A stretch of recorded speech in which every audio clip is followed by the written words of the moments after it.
اب خبر بنگلورو سے۔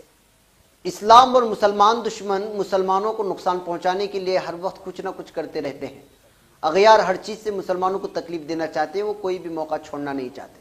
اسلام میں اپنی صحت کا خیال رکھنے کا حکم دیا گیا ہے، لیکن آج یہود و نصارہ نے ایسی چیزوں کو عام کر دیا ہے جو صحت کو نقصان پہنچاتی ہیں، جس کی ایک کڑی بوائلر مرغی سے ہے۔ ان خیالات کا اظہار مولانا سید اندر شاہ قاسمی نے کیا ہے۔ مولانا نے کہا کہ بوائلر مرغی، جس کی قسم کو فارم مرغی کہا جاتا ہے، آج کل بہت ہی زیادہ عام ہو چکی ہے۔ جب انسانوں کی آبادی بڑھی اور یہ محسوس ہوا کہ دیسی مرغی لوگوں کے مطالبے کو مکمل نہیں کر پا رہی ہے، تو 1960 میں بوائلر مرغی کو ایجاد ہوا۔ برطانیہ کی ایک یونیورسٹی کے پروفیسر نے یہ بات بتائی ہے کہ بوائلر مرغی کی ایجاد اسی طریقے سے ہوئی جس سے فارم کی خنزیر کا ہوا تھا۔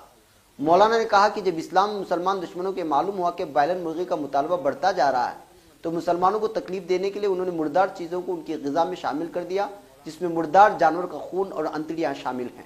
انہوں نے مزید کہا کہ خنزیر کے گوشت کا برادہ بھی ان کو دیا جاتا ہے۔ مولانا شاہ قاسمی نے کہا کہ بوائلر مرغی کو سنکھیا نام کا ایک انجیکشن دیا جاتا ہے جو ایک خطرناک زہر۔